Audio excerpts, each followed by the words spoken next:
the Public Affairs and Communications Manager for the Texas Real Estate Commission. I am so excited to have everyone join us this morning for our very first Coffee with the Commission. This is our first attempt to try to see if we can encourage more people to understand what's going on with the Commission, the direction the Commission is going, and any rule proposals, contracts that have been adopted from the last meeting. So thank you all for taking time to join us this morning. And I'm going to quickly hand this over to the chair of the commission, Scott Kesner, and the executive director of the commission, Chelsea Buckles, to kind of get us started this morning. I can't get over how many people have joined us this morning. This is so great. Scott and Chelsea, if you guys want to go ahead and unmute yourselves and say hello. Just a quick reminder to those that have just recently joined us, please keep yourselves on mute throughout the meeting unless you have a question, and then you can raise your hand, or you can put your question in the chat box. And also those that have their cameras on, just remember you are on camera. So if we're recording the meeting, it will be able to see you in the recording. So if you don't want to be on camera, you can turn off your camera. All right, Scott and Chelsea, are you guys there? Ready. I think Chelsea's going to start. Good morning, Absolutely. everyone. Okay, good. I'm glad you. I can't see you guys anymore. There's so many people that have joined us this morning.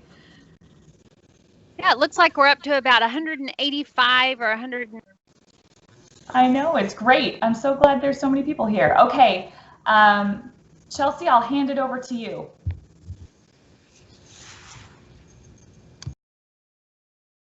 Oh, wait, hold on, Chelsea, you're on mute again. Sorry. Uh-oh. Okay, now that we're talking, that means that Christine can't hit the mute all button. That's right. Which means you need to mute yourselves as you come on. We'll say that a few times throughout.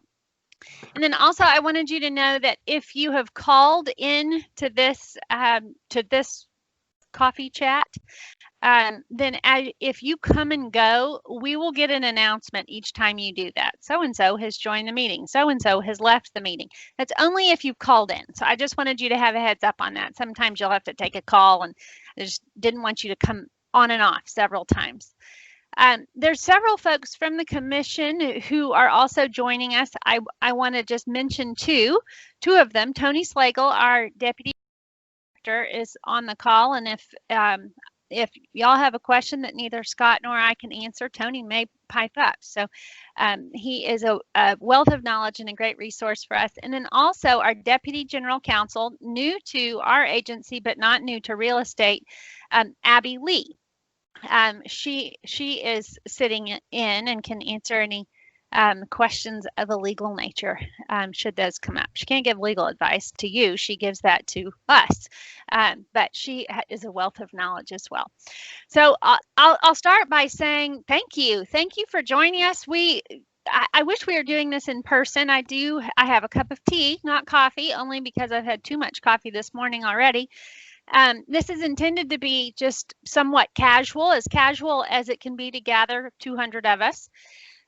So please interact. If you have any questions, comments, raise your hand, put them in the chat function, whatever suits you. We want this to be a conversation. We do not want to be talking heads per se. So we'll start with a little bit of an update on the agency. We have been, as you all are likely as well, primarily remote since March 13th to be exact. We do have some presence in our office. We continue to check the mail, process the mail. We get a lot of mail, and process the checks that come in the mail. So there are people that we have at the office, and there's a presence there. But when you call in to ask a question of TREC, most of those folks that you talk to are at home. So you may hear a dog barking, some child chatter, and that's the world that we're living in right now, isn't it?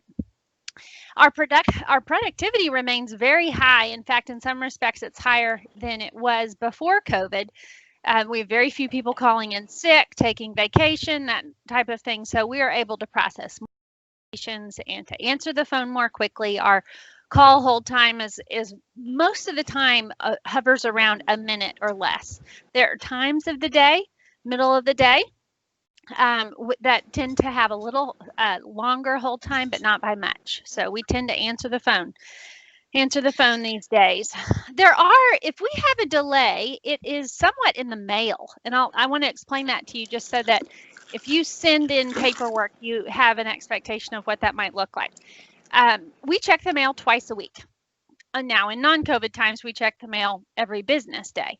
But in an effort to allow any germs to die that may be on that physical mail, we have 2 days a week that we check that. The U.S. Postal Service is also very delayed. You've probably experienced that in other aspects of your life. And then also there is a mail processing function for state agencies. So it goes from the U.S. Postal Service to the kind of a central depository for state agencies to us, where it sits for a couple of days. So we have a few delays in various parts of our system. So it could take the better part of about 20 days for us to get a piece of mail. So I want you to know about that. And if you're wondering if we received something, the answer might be that it's still in process, but feel free to call us if you have any questions about that. Our current processes will likely be in effect through the spring. We will remain as we are today until it's safe to change our processes. But I'm really proud of how our agency has done in responding to this pandemic, and I hope that you feel supported in this. If not, please let us know, because it is our mission to serve. Our overall license count continues to increase, where we hover around 200,000 license holders. The number of applications we receive for sales agents and brokers was higher this year than it was last year, and that's a trend that continues. So this industry is growing. We're watching the impact of COVID quite closely and don't really have a good sense of what the effect of that will be just yet. We had several months where we had extensions in place, renewal extensions, and so that affected our counts somewhat, but those extensions have ended, and we're just watching our numbers quite closely. But I can tell you that the industry is growing. And as you know, this affects our world greatly. The 87th Texas legislative session begins in January, second week in January. And so we are gearing up for that. Each session is just a little different from the one that came before. There is a uniqueness to each session, at least in my experience. This one is that on steroids. I think it will be unique in a much more extreme way. There's a lot of unknowns as to what it will look like. We have a few initiatives that you may see related to just how to support the industry and make sure that our agency is functioning at the best it can be, that you will see, and that we've talked about some as we've discussed strategic planning. But for the most part, we're taking a watch and see approach to see what this legislative session looks like. This isn't the session to make wholesale changes or for there to be monumental change. And so I think you'll see only small shifts in that. One thing that we are examining is what the experience and education requirements should be for brokers. And the Broker Responsibility Working Group has met, I believe, 6 or 7 times over the course of this year to come up with some recommendations. And so one of those recommendations is for, right now it's in statute, the experience and education requirements. But you will see that we're examining the idea of allowing the agency to put those requirements in rule rather than in statute, so that they can be toggled as you may see that change during the legislative session. One small thing, this is kind of an insider baseball thing, but I wanted to mention it to you because I think it could affect you in a couple of years, is that we are beginning to explore, to develop a new database, a licensing database for our agency. Our current database is really at end of life, and it provides us with some challenges. And it means that we are limited in how we can automate and provide self-service to our license holders. And so over the next 2 years, we'll be developing and then implementing with the help of outside contractors, a new database. And the way it will affect you is that it should allow for more automation and more self-service. So if you see some frustration in what you're able to see on the website and what we're able to provide you in terms of information, I want you to know that there's hope down the road. It just will take a little bit of time. But that's a heavy lift for the agency, and I'm excited about getting to the end of that. Okay, that's the agency news. Scott, I'm going to pass it to you for a little update on what happened at the commission meeting. All right. Thank you, Chelsea. Just a real quick follow-up on the database. We will be working on that, and we're depending upon you. If you see something that you think could be done or should be done, let us know. Some of the ideas that we've heard, had an agent call the other day and they couldn't find out who the sponsoring broker was for an agent, and it was a glitch in the database. Another thing is the license portal of sponsoring and terminating sponsorship is an extremely good tool. Yet at the same time, sometimes as brokers and our agents, you might want to look and see how many brokers this agent has been with over the last 5 years. Stuff like that we think would make servicing our licensees more effective is something we're looking at. So if you see something in the database, let us know. We're at the point right now where we're throwing everything together to see exactly what we can get done. Okay, let's recap the meeting briefly in November, and I do want to open it up for questions. We did adopt the new contract, and for y'all's that is the 15th revision. This is 1 to 4 family 20-15. And I think most of you know this, but if you don't, that number, like 20-15, that 15 represents the number of times that form has been updated and changed, okay? We also rolled out 2 new forms, 51-0 and 52-0, talking about leases. When we developed this contract, it was over probably a 1.5 to 2 year period. Broker lawyer did an extremely good job, but I want to hand it to the people on this call. Broker lawyer reached out to the Realtor Association, reached out to Texas Land and Title Association, brought all the shareholders in to get this contract and get it done what we think is done correctly. One of the biggest changes is combining paragraph 23 and paragraph 5, where option money can be taken to the title company or escrow agent. Now, just because we have adopted it, you cannot take the option money to the escrow agent today. We think these will probably be voluntary the end of February, beginning of March, mandatory the 1st of April. We also included a lot of lease information. I know all of us in the field, and y'all, I practice real estate every day. Every day I'm in the office and I know what you're going through with different scenarios. And one of the biggest issues we have right now in our El Paso market is leases on solar panels. Are they transferable? Are they paid for? And a lot of times, the seller will say, yes, they're paid for. Yes, they're done. And then the escrow agent runs a UCC search and shows up with a $20,000 lien. So now we have, not only in the paragraph 4 on leases, we also have 2 addendums to attach concerning the leases. I will tell you what, the comment section, the comments we got during this process were overwhelming. I think we had over 200 pages of comments, people concerned about what we were doing.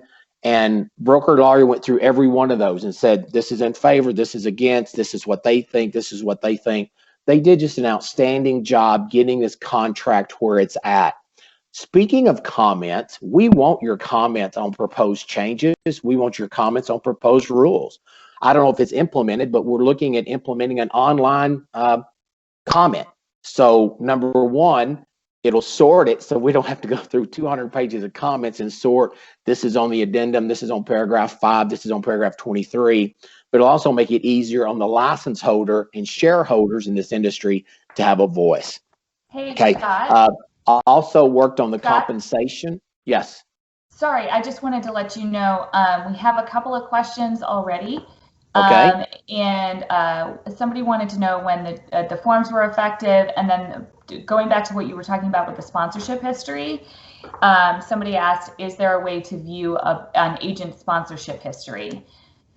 Currently, I think, and Chelsea, correct me if I'm wrong, the only way you can get that is to actually submit a form to TREC, and they manually have to search it. Okay. Correct. That's right. That's on our wish list for the new database for there to be a online record of that information. But for now, it's available. You just have to ask for it.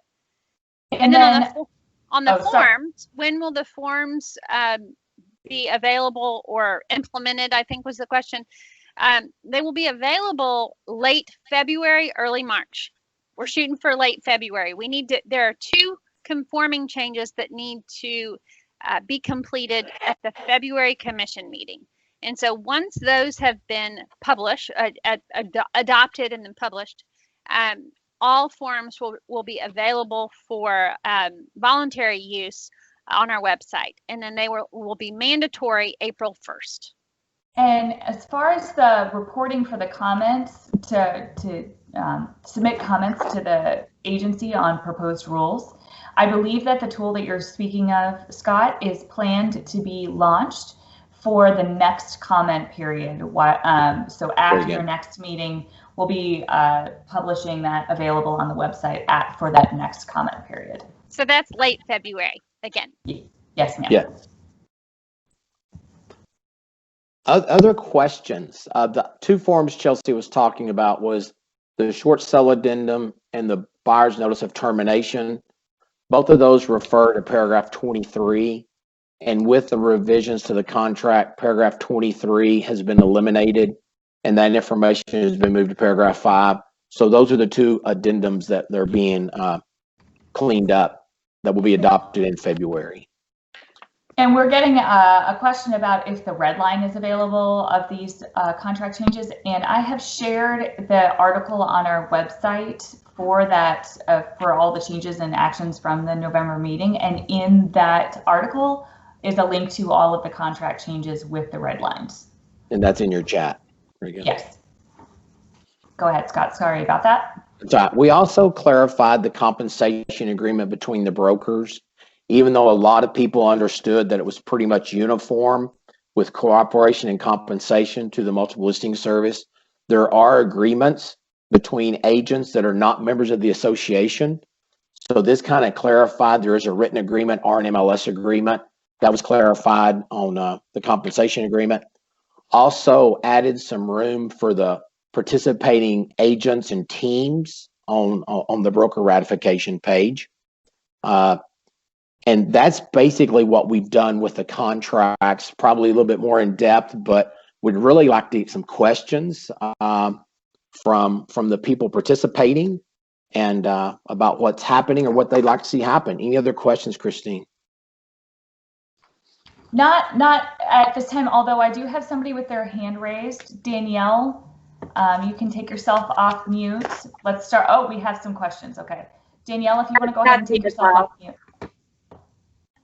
Okay, that's me as well. Essentially, I saw in the option 5 as far as how we can pay the escrow agent now, the option fee as well. However, is it still delineated that the option fee must be within 3 calendar days, where escrow can essentially roll over to that Monday or the first working day for the title companies? The revision, and once it's used, adopted and used voluntarily or mandated, it talks about paragraph 5, section 2. If the last day deliver earnest money / option money or additional earnest money falls on a Saturday, Sunday, or legal holiday, it goes to the next day. Okay, so option money was put with that same thing as earnest money. Got it. Okay, well that's good to know. Okay. Okay, And and Danielle, something you said made me want to clarify this, and it may be that I just heard you wrong, but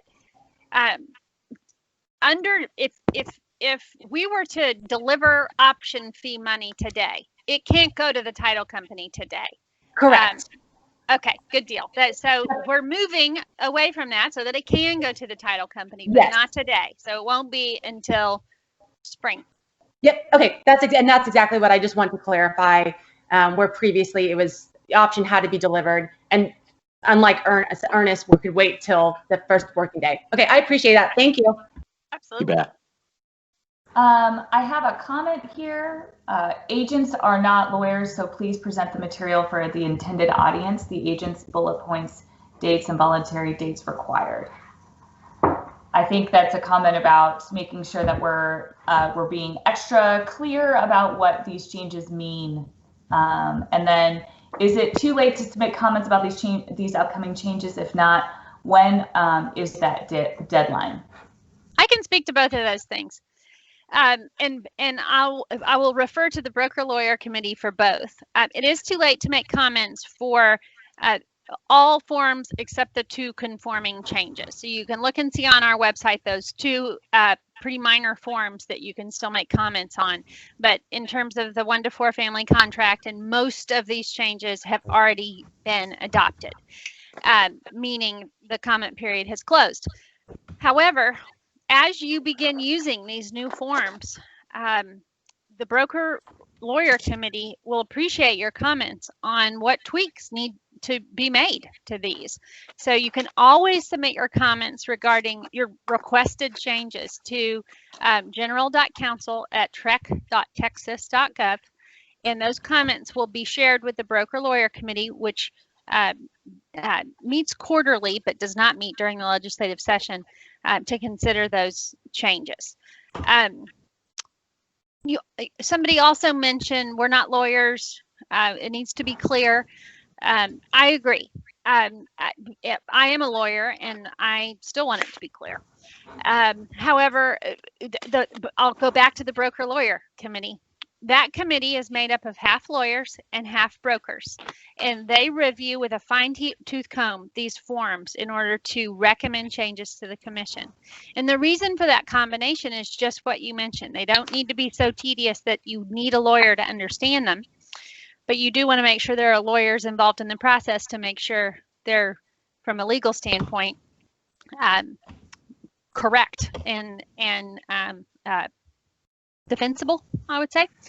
So I put great trust in their work because of that combination. If you've ever been to one of those committee meetings, and you are always welcome, they have very robust conversations, and they couldn't be more diligent. But if you have any questions about what something means, by all means, reach out and we can help. Chelsea, Okay, let me piggyback on that for just real quick. We also have implemented to where each licensee renewing their license after February 1st needs a 3-hour contracts class. It can be 3 1-hour classes. It can be a 2-hour, 1 hour, but they must have 3 hours of CE designated to contracts. Okay. This is renewing after February 1st. At one time, I forget how many classes have we now approved for this new contract? CE. We actually have the classes searchable on the website already, so you can search for classes that are qualified. As far as the number, I don't know off the top of my head, but you can search, and I'll put that link in the chat. The last I heard, it was like 60 or 70, and I think that was a few weeks ago. So there will be some education on that, not only through the commission, but also through the local providers. The education department at the Texas Real Estate Commission has fast-tracked a current class, and you want it approved for this contracts. They're fast-tracking it to get approved. So that will also help with the education process. Like I say, that is after February 1st. Okay, other questions? It looks like Chris Brumfield has it. I didn't say your name right. I'm sorry, Chris. Yeah. Take yourself off mute and ask your question.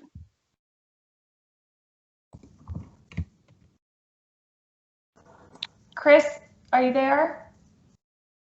If not Chris, then go to Colin Colin. Smith also has a question. Yeah, And Colin then Smith. Felicia will get to you next. Can you hear me? Yes, sir. Yes, sir. Thank you. My question regarding the option money, including with the earnest money, is it going to be in one check, or are there going to be two separate checks? Because if it's earnest money, we're required to put that into our escrow account, and we have to make sure that that check is clear before we can release anything.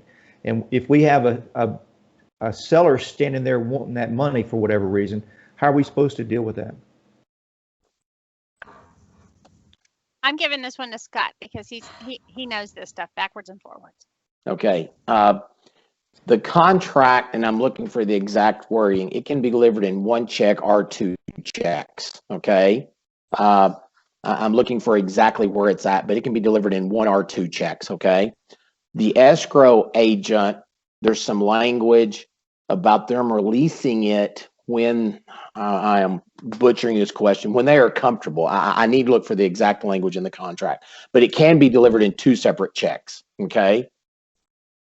So I can jump in on that too. I've actually got the contract pulled up. So Abby Lee, Deputy General Counsel. So if you look at the red lines, there's actually a sentence in that contract, and I think Christine sent the link for those red lines as well. But there's actually a contract in or a sentence in paragraph 5 that answers that question, and it says that the earnest money and option fee shall be made payable to the escrow agent and may be paid separately or combined in a single payment. So either one would be permissible under the new language that will be available for use in February. But my concern still is that if that individual submits it in one check and they're standing there wanting their money, then the title company is going to have to make sure those funds have cleared at a minimum before they can release those funds. And we're obligated under TDI's escrow requirements to follow other provisions before we just randomly release money. I don't understand. And then this puts the title company in the place of receiving those funds to ensure that they're actually complying with the option money request rather than delivering those to the realtor that can in turn deliver those to the seller. Abby, so why is the title company being brought into this? So yeah, I can try to tackle that one. So the language in the revisions also adds a statement, and this is in paragraph 18, that the escrow agent can require any disbursement is made in good funds, essentially acceptable to the escrow agent. I think what you're referring to is the 2-day time period with which a license holder has, once they receive trust money, which could be earnest money, to either deposit that or get that to the escrow agent. That would still be consistent. That's not changing. But in terms of where that money can go now, again, both earnest money and option fee can go to the escrow agent. So the escrow agent can require separate checks. Well, I mean, it's certainly an option. I mean, there's an option for it to be paid in one check or two under the contract. So, if the escrow agent has a preference about that, that you're setting the escrow agents up to be the bad guy, because the realtor is going to we'll see the title company, and so we're going to be standing there going, well, we have to wait for this check to clear before we can release these funds to you. Go ahead, Scott. Well, you may be right, and we'll look for that. I don't. This does not answer your question, but I did want you to know that the title industry was very involved in in these revisions. In fact, they requested that that we make this change to the form. That doesn't answer your question about this logistic. And I think there's some room there for decision making for a title company, but we'll see how this plays out in practice. And hey, Chelsea, we have S.J. Swanson, who is a broker lawyer committee member on, and she has her hand raised. I'm not sure if you're interested in having her. I'm assuming, S.J., you'd like to speak to this topic. Go for it, SJ. Or if you have a different question, you're welcome to speak up. I have no questions other than how in the world it's so great there's so many people on here. It's really I know. awesome. But straight to the gentleman's question about the seller's option money. So the seller has, or excuse me, seller has to request it from the title company. If they don't request it, then you just hold it and apply it to the closing, and just keep it in your accounting. But the seller can request it, and as soon as the seller requests it and the funds are good, then at that time the title company can, with reasonable dispatch, give it to them. And I'm not looking at the new wording right now, but that's how we've clarified it. And as Chelsea, I think, or Scott mentioned, this request really did come from title companies, but as a large number of them were already performing this service, whether they liked it or not, sort of off the grid already, where people would bring over both checks and leave them at the title company, which could cause a delay. And the option period could truly be lost because the seller didn't receive the option money. So these requests, actually, this started with requests from title companies. And we did, I think Scott mentioned, we've been dealing with this for more than a year and a half with multiple rounds of comments, and most of them came in, to ask us to address this. But I think you'll find it's not going to be as hard as you want, and we are totally expecting title companies to make reasonable rules, like you're not going to dispense any funds until it's cleared your account, and so the seller can just cool their heels and wait, and then as soon as it's cleared, if they ask for it, then you can dispense it to them. Why would they ask for it? Christine, just real quick, I am not an attorney, so I'm going to read this language without interpreting it in paragraph 18. It says, escrow agent may require any disbursements made in connection with this contract to be conditioned on escrow agent's collection of good funds acceptable to the escrow agent. So that wording right there is in the contract in paragraph 18, and it was added probably specifically for that question. One of the comments we had when we were reviewing contracts, and I know every broker lawyer remembers this, and me and Chelsea remember this. One comment was, thank you, I have 50 option checks in my drawer currently. And that was from an escrow agent. So believe me, they were really pushing this because everything was going beyond what it should be before this. I hope that answers your question and helps. We have a couple of people that have made comments. I'm just going to quickly go over them.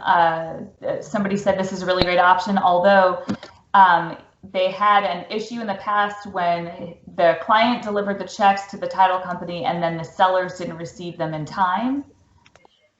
And then Nancy asked, option fee can have separate checks, but option fee is always made payable to the title company. So I think maybe we need to, I did share the link to that contract directly, the red line version of that contract directly in the chat so people could see those changes. Yeah, just one last sort of clarification on that. Again, addressing these two things, there isn't going to be a delivery to the seller. That is gone. That's off the table. There's not a timing function involving delivering the money to the seller. And Teresa just wrote that. So it goes to the title company and it will sit there unless and until the seller wants their option money to be issued to them sometime during the pending period. But there's not any sort of a race. There's not any sort of a timing gotcha anymore. This eliminates the gotcha. Okay, Bambi and Janina have both been waiting patiently with their hands up. We'll start with Bambi and then go to Janina. Hi, everyone. I just had a quick question, and I guess maybe you just kind of alluded to this as far as the timing gotcha on the earnest money. However, we deal a lot. I've dealt a lot with this recently in the option fee not being delivered in time. And so at that point, then the seller can go ahead and terminate the contract unless, of course, the option money is accepted by the buyer. Or by the seller, I'm sorry. So if the title company accepts the option money after the deadline, does the seller still have the ability to terminate the contract since it was not delivered in a timely manner, or is their acceptance of it at that point still allowing the option paragraph to be enacted? The seller has not had the ability to terminate due to lack of option money being delivered, just earnest money.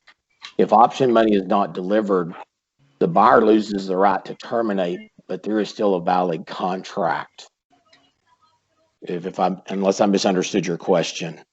Right. Well, I'm asking if the buyer delivers the earnest money after the date, do they still have the right to terminate? I'm sorry, I must have misspoke.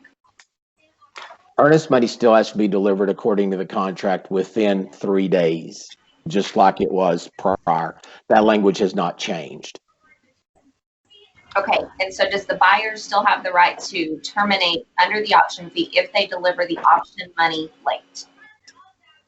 Is acceptance of the option money by the title company still allowing the buyer to go ahead and terminate if it's after their allowed period of time to deliver?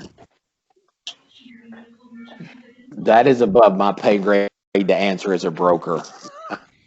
I can try to address that. I mean, I think that's probably beyond what we can answer. I think that would be really fact specific. I mean, what I can tell you is that the contract as it's laid out it states that the buyer must deliver, option fee, earnest money within 3 days after the effective date.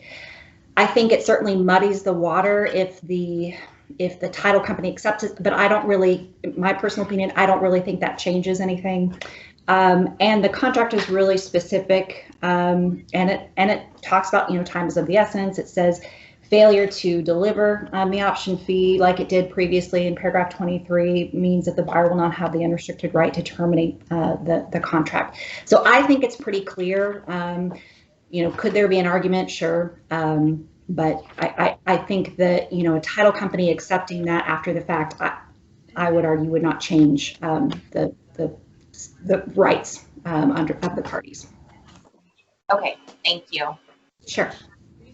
Thanks, Abby, for that one. Okay, it looks like Mandy has her hand up.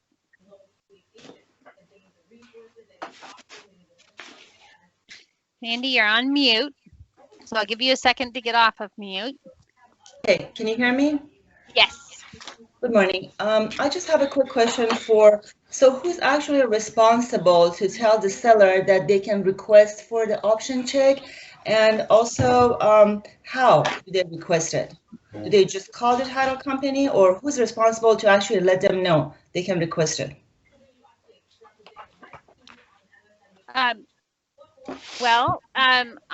don't know that. I mean, their agent would advise them to. I mean, it's in the contract, so that they would they should know what's in the contract, and then they would contact the title company, and I'm guessing that each title company may have their own process for what that request looks like. Okay. All right. And I think that's the benefit of paragraph 18. I think it gives the escrow agents their ability to set their policy. Oh, okay. Okay. So escrow agents. Okay. Thank you so much. Absolutely. Thanks for asking the question. Sure. Looks like Michelle Moran has a question. You're also on mute, so we'll give you a second to come off of mute. There you go. So I'm going to change the topic. So going to the solar panels, what is the plan for the future for information or documents for that? Can you share with us more what is in the future for that? Chelsea, I did not hear that. The question was, what is the plan in terms, and Michelle, I'm using your words, but if you want to elaborate a little bit, please. What's the plan for documentation for solar panels? Is that what you said? Correct. Yes. So it seems to be a issue with contracts and the leases. So what do we have something in the works for that to help with the contracts? The new paragraph 4 addresses leases and actually specifically addresses solar panels, propane tanks, water softeners, security systems. And then the new addendum, I believe it's 51-0, it could be 52-0, goes into more details as far as the lease. So if you'll click on the red line version, it might answer your question, but I believe it's 52.0 addresses the solar panels, propane tanks, and water softeners, whether they will assume it or whether prior to closing they will be paid off or removed. So I think that will help you, Michelle, those two Yes. addendums. Yep, awesome. Thank you so much. And I have a question from the chat that says, I think we're going back now to the contracts question. If turning the option money late doesn't change the rights of the buyer, what is the point of telling the buyer to turn it in within 3 days? And just to help make sure that we cover all the topics we wanted to talk about today and be respectful of everyone's time, maybe what we can do is suggest that people reach out to our general counsel with specific questions, or also your broker or your attorney for specific questions regarding your cases. Is that? Yeah, and I'll say something. SJ, if you feel differently, I trust you more than myself on this one, but I would say that you would deliver the option fee in the time established in the contract, so that there's nothing to challenge in the contract. It's a risk to go beyond that. But the question is, what's the consequence? Yeah, I think the comment may have been misunderstood earlier, where one of us, I think Abby, said this doesn't change anything, the position of any of the parties. It doesn't. And the answer to what is the position of the parties, I frankly disagree with whoever was speaking earlier that said, the buyer has this right or whatever. You need to your client needs to hire an attorney if you get into this situation, because every single situation may be different. Somebody needs to but it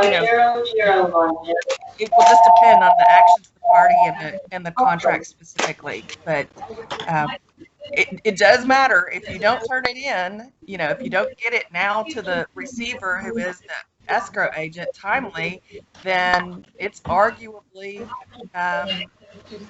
the contract's in peril. But I don't give free legal advice, and especially don't give legal advice when I haven't read the documents and seen what's happened, and if somebody's, created some sort of other obligation. So this is not a commercial for attorneys, but maybe it is. Your client, not you, needs to call an attorney to advise them on this. And I do want to correct something too, also just for Abby. TREC's general counsel and TREC's broker lawyer committee, again, are there to advise TREC and so we are not the lawyers to the brokers, and the TREC general counsel cannot advise you. If you're a member of Texas Realtors, there's a service there. And again, go straight to your broker. If you're an agent, you really need to be talking to your broker. But when it gets to legal questions, this is your client's issue, and you just keep holding up that card that says you should really talk to your attorney about this, because you don't want to give legal advice. Okay, so again, just to help move along the conversation a little bit, we have a bunch of questions about other topics that I want to make sure we have time to cover. Somebody asked a question about transaction coordinators. I believe the question was in regards to agents building their businesses around being a transaction coordinator. I'm not sure, Scott, do you know what they're speaking to? I know during the broker responsibility train the trainer, that came up as far as some questions on transaction coordinators. And I think there's probably a lot of stuff to try to dig into. Kind of like SJ said, I think, if you're a broker and you're doing something, probably an attorney would be better off answering that. there's still, I mean, what a licensed and unlicensed person can do. But I think every situation is going to be different, and I just don't know if we can give a blanket answer. Okay. Okay, Cassandra has a question. I'm so sorry, I've totally destroyed your name. If you want to take yourself off mute. Okay, I am off mute. Okay. My name is Cassandra, and I don't want to beat a dead horse to death, but there is some ambiguity in paragraph 5, and I am an instructor and a broker, and I've read that over and over again, and the chance of potential breach is just real. And the reason why is because we're still in a strong seller's market. The issue that I see with 5 is there's no real, there's no clear cut way to say when that seller can request that earnest money. And the question that I keep hearing is, if they want it, why wouldn't they want their option fee? I'm sorry, I said earnest money. Why wouldn't they want it? I don't know too many sellers who say, oh, I get an option fee, but I don't really want that. You just keep the $200 at the title company. And then it says here is first applied to the, I think the paragraph says first applied to the option fee and then the earnest money, and anything left goes to the additional. When those blanks there are very definitive as to what goes to earnest money, what goes to option fee, and what is additional earnest money. So I'm going to stop there, and I'm going to put my thoughts in writing and send it to you guys. But yeah, people are confused because it is confusing. We hear you. We hear you, Cassandra. Thank you. And I'm thinking maybe this is a great topic for us to have another session on. Maybe we need to do more things to explain these contract changes and go over and answer questions. So again, I'm trying to make sure that we get to everyone's topics. Scott, I believe that you tried to bring up some of the education changes and the implementation of those and timelines. Did you want to touch on that a little bit more? Yes, if you renew your license after February 1st, of the 18 hours, 3 hours needs to be in a contract approved by TREC. It can be, you know, if you're on the coast, it can be about wind. If you're in the desert, it can be about water. But there will be 3 hours required of contracts if you renew after February 1st. If you renew prior to February 1st, you do not need the 3-hour contract. And like I say, providers can fine-tune that for your market, and TREC's education department will fast line that to get it approved.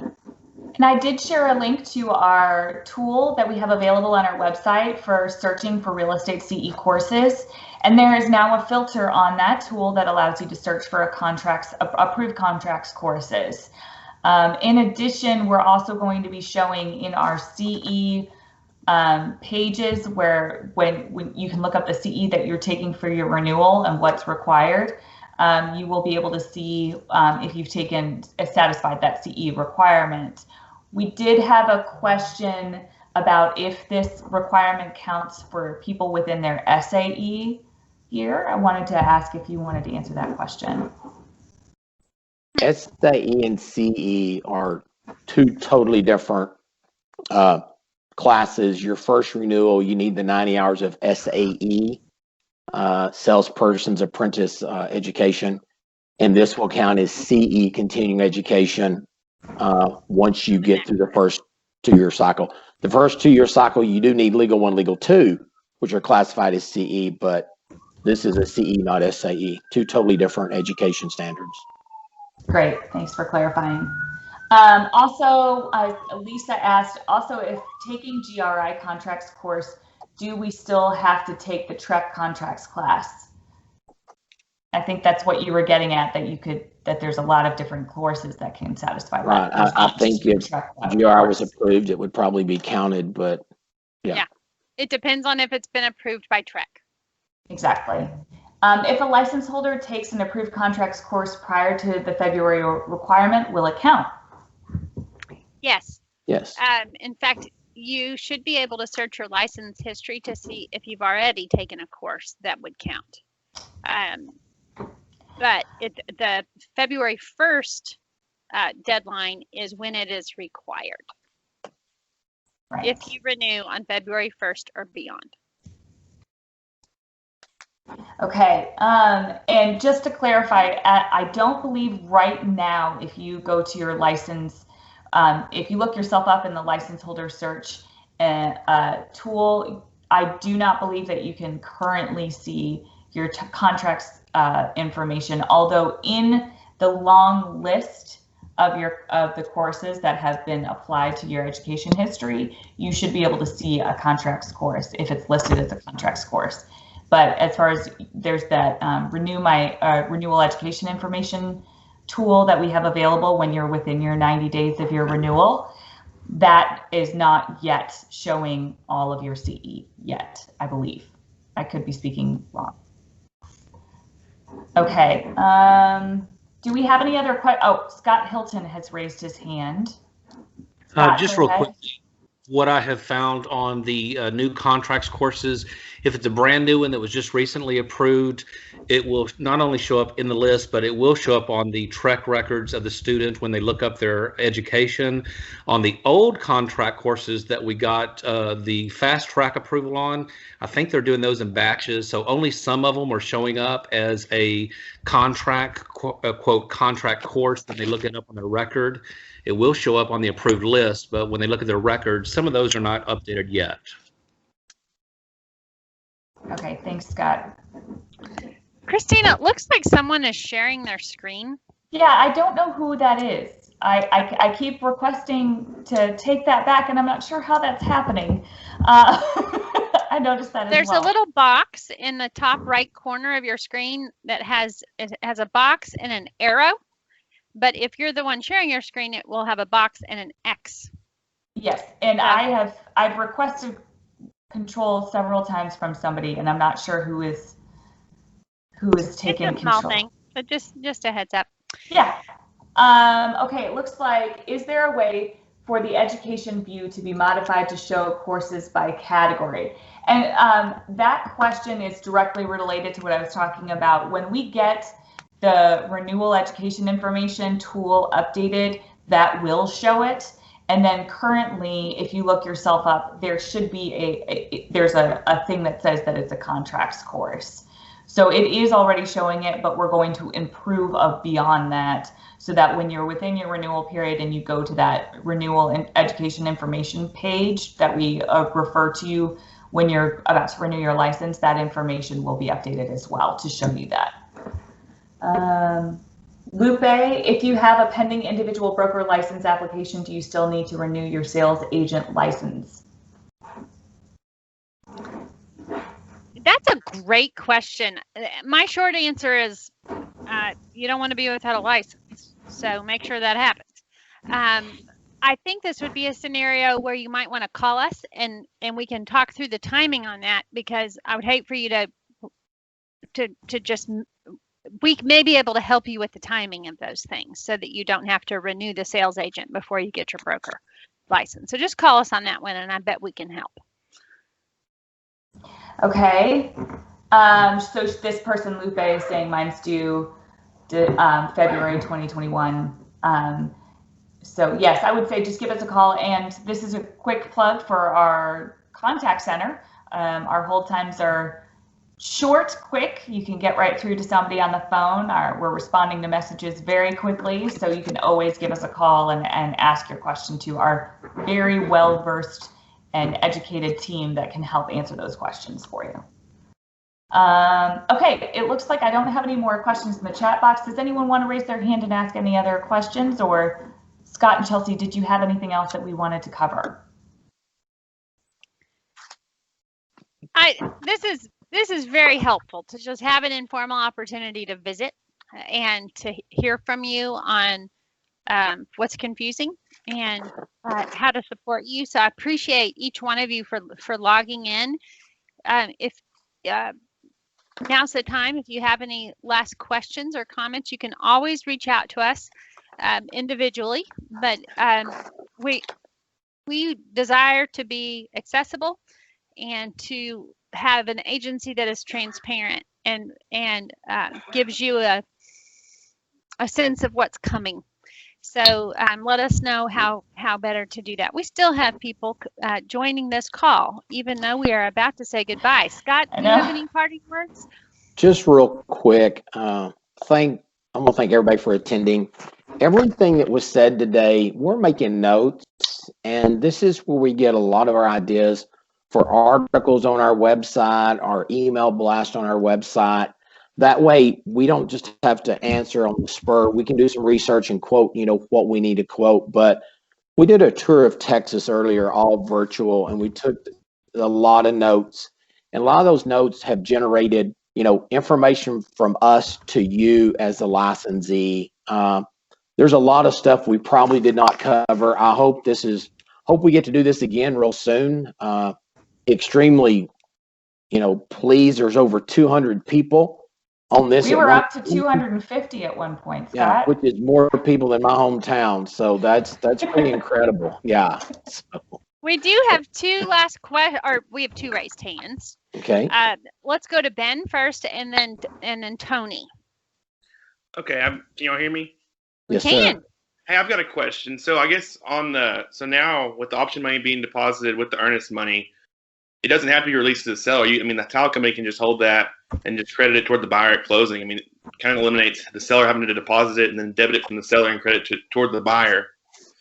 It kind of just eliminates that step. Similar to like commercial contracts, when you submit your earnest money, you can be taken out of that as independent consideration, and once it terminates back toward the seller, it kind of eliminates the step of the seller depositing it and then debiting it back from the seller toward the buyer. It's kind of, I guess it's to help eliminate that and help the title companies with they're already getting them.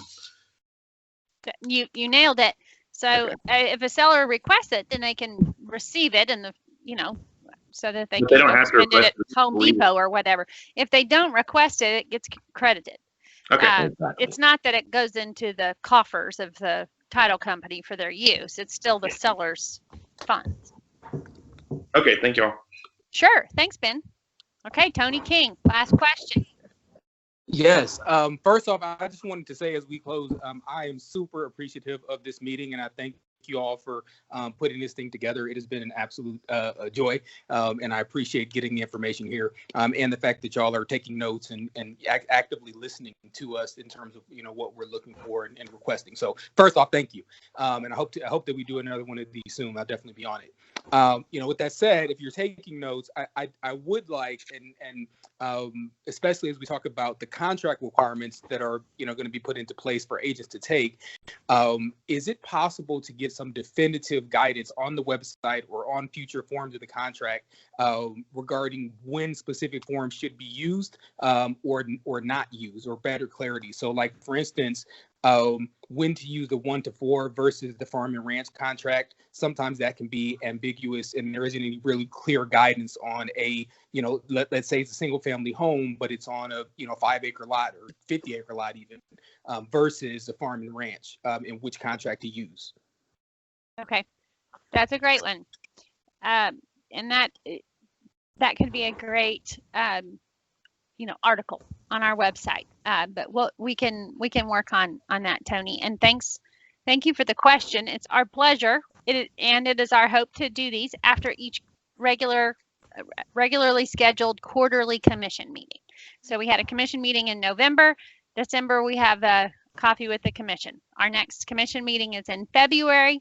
So somewhere in the March timeframe, we'll do another coffee with the commission. That is our intended rhythm.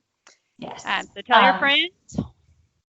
Elizabeth has one last question. Could we maybe squeak that in? I have time if y'all have time. Okay. Elizabeth? You're on mute. You might need to take yourself off mute. Okay. Okay, am I good now? Yes, ma'am. Thank you. I have a property for sale, listed for sale. It is commercial. It's on the corner of a busy freeway in Rosenberg, Texas. And there are 2 old structures that were rentals, residential rentals on that property. But it's commercial now. And the houses are there. The buyer could easily spruce them up a little and rent them out. What kind of contract would that one need to go on as on a purchase? I'm not sure. Scott is shaking his head. I think SJ had it right. I think that's a call with an attorney. I would just add, I would agree. I think that's a question for a private attorney. And, as to, what contracts to use when, I mean, we do provide sort of outlines or general guidance as to the purpose of the form, but oftentimes it's possible that there could be a contract or a property that could fit more than one. So it is sometimes difficult to say with any certainty in some situations what contract to use, and that may be better for a private attorney. Okay, but it's okay to have listed as commercial, improved as a listing? I think that's a question for a private attorney. Yeah, I don't think we can answer that question. Okay, I tried. Good luck to you, Elizabeth. Thank you. I did get another question saying, do you have a list of attorneys that we can use? I think. Oh. No. If you're a member of an association, that may be a good first step. Otherwise, I would look in your community for a real estate attorney. Christine, before we close, we don't have time for more questions or comments. Will you put our emails? They can always email us questions or comments, and we will certainly add them to our list. Yes, and I've actually shared the general counsel email address as well for feedback several times. Okay, that's great. And I'll share your contact information as well. That's great. Thank you, each of you, for participating in this. It's our pleasure to spend time with you. There's 200,000 license holders, so having an opportunity to see faces and to interact is really life-giving for us. Putting faces with names, and it really puts some relational aspect to our work. So I'm very grateful for the time today. You know how to get a hold of us. And until next time, thanks for coming. And thank you guys. And just in case anyone needs the video, I will be sharing it in just a little bit on our social media pages and on our website. So please let your friends know, and we'll see you next time. Have a great Thursday, y'all. Thank you, Christine. Thanks, everybody.